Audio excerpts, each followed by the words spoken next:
Hey guys, so this is the SPC Maker 140X. This is a 3-inch micro, and if you were going to build a micro from sort of the top spec parts, this was probably going to be pretty close to what you're going to want to build. I'll just go over the hardware real quick here. You got the monster motors on here. These are the 1506 4100 kV motors from, this is RCN Power, and you've seen these motors before. They're on the SkyZone S140. I'll show you that here in a second. We'll do a little quick comparison. You have a 4-in-1 BLHeli-S ESC here. It's 20 amps, 4-in-1. Comes with an F4 flight controller with a Betaflight OSD. And you do have a power switchable video transmitter. And I think that out of all the parts in this micro, this video transmitter is probably the weakest link. It's only goes to 100 milliwatts, so it's 25 and 100 milliwatts. And there's no smart audio, and you use this button here to switch your band's channels and power, and it's rather cumbersome to use. I don't like the way that these work. It just sort of goes like a menuing system. Yeah, not easy to use. It's probably the one part on here I would switch out. I would keep pretty much everything else. You do get the very nice micro eagle camera there, the giant M12 lens. Pretty good camera. And this comes with, in this case, an XM Plus receiver. It does come in FlySky and Spectrum versions as well, and all three versions do come with a receiver built in out of the box. Now, unlike previous SPC Maker models, they ditched the case and the extra batteries and some of the other stuff. Those aren't included anymore. I think the price is a little bit more reasonable for the 3-inch here. It's like around $220 for this, obviously completely built, but it doesn't come with a battery, no case.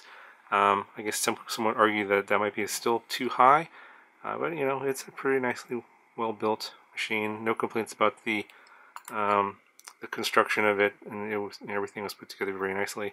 There were nothing actually wrong with it out of the box. It flew fine.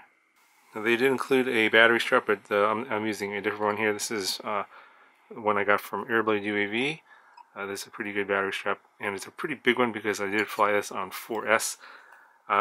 It did come with a tune, and so I didn't do any flashing or tuning on this. I flew it exactly the way it came out of the box, and you're going to see what that is like.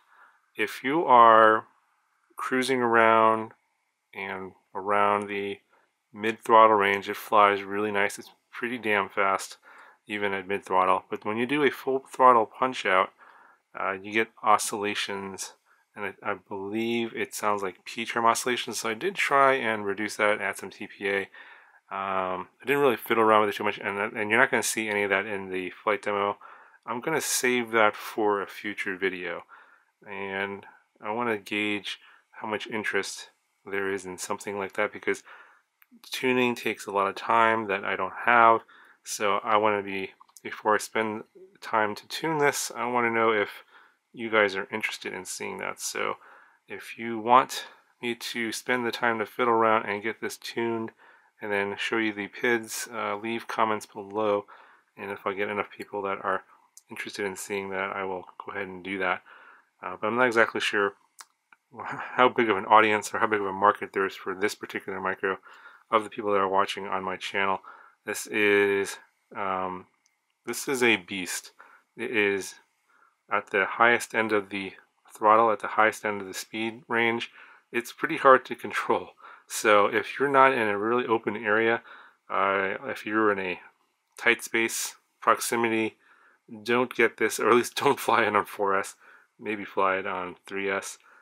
This thing's really fast. I didn't try this on 3S because this is totally built for 4S. This can probably go into a race with 5-inch drones and be totally fine, because this thing is just so fast. Now, if you want to compare the 140X to the S140 from SkyZone, got the same motors, the 1506 4100 kV. The FPV camera is an upgrade on the SPC Maker. The Eagle Micro is obviously more expensive and is a better camera than the Fox Hero, which is a version 1 Aero Micro.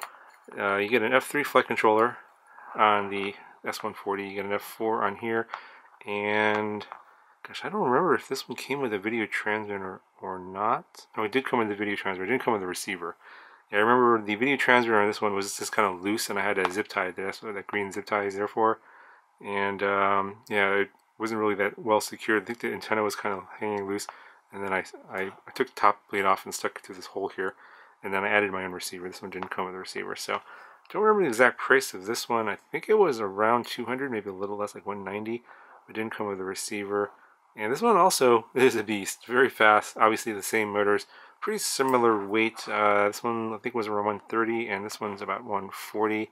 So yeah, pretty similar weight. This one's a little bit heavier because you got the, I'm not exactly sure why it's a little bit heavier. It's the camera here, and maybe the carbon here is a little bit better. I know this is 3K carbon on this one, and the quality of the carbon on the S140 is unknown. So that probably is what the difference is in the weight.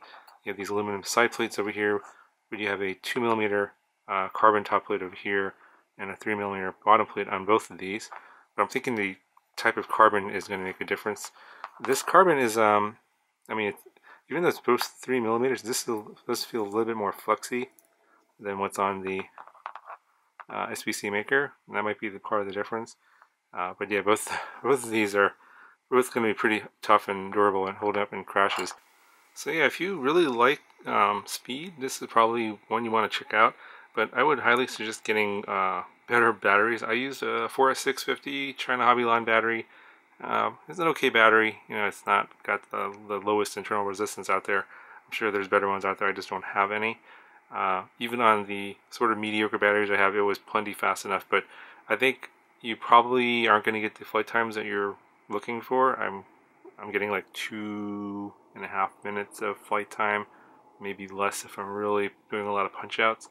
So yeah, keep that in mind that if you want a lot of speed with these really big motors, and these are very torquey motors too. You can probably hear that. Very torquey.